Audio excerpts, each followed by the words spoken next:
Star plus के famous serial Anupama में काफी टाइम से शादी ब्याह का माहौल शाह परिवार में था। हर कोई शादी ब्याह के फंक्शन में डूबा हुआ था, लेकिन अब शादी ब्याह का माहौल ओवर हो चुका है। यानी शादी खत्म, दूल्हा दुल्हन अपने घर और सारे गेस्ट अपने घर। अब अनुज और अनुपमा भी जाने वाले हैं यूएस, लेकिन यहाँ पे अनुज और आद्या जाने वाले हैं यूएस। आद्या तो मन ही मन इतनी खुश है कि मैं तो यूएस जाऊंगी तो पॉप्स और शू की शादी करवाऊंगी। मुझे तो सबसे ज़्यादा एक्साइटमेंट इसी चीज़ का है कि मैं जब जाऊंगी तो पॉप्स और शू की शादी करवाऊंगी।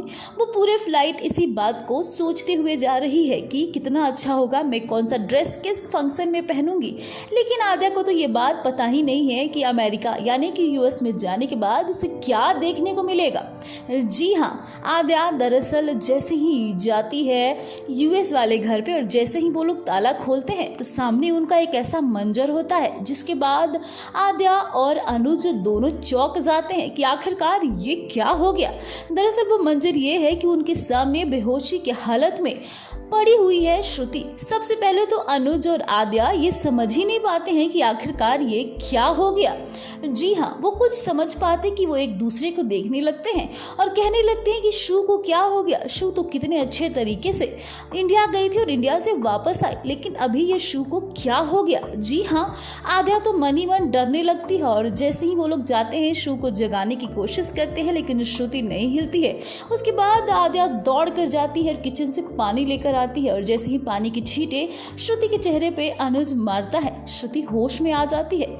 जिसके बाद आद्या श्रुति के गले लग रोने लगती है कि शू आपको क्या हो गया था, मैं तो बहुत डर गई थी कि आपको क्या हो गया, मैं आपको कहीं खो न दूं।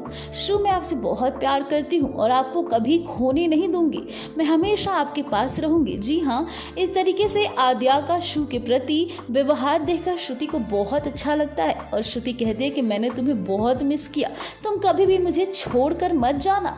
जिसके बाद आद्या कहती है कभी नहीं शू, आद्या अपने शू को छोड़कर कभी नहीं जाएगी, मैं हमेशा आपके साथ रहूंगी। इसके बाद आद्या और श्रुति गले लग जाती है। लेकिन सबसे बड़ा सवाल अनुज के मन में ये है कि आखिरकार श्रुति बेहोश क्यों हुई, कहीं श्रुति की तबीयत खराब तो नहीं है। लेकिन श्रुति से मिलने के बाद क्या अनुज अनुपमा को भूल जाएगा? कमेंट करके हमें जरूर बताइएगा।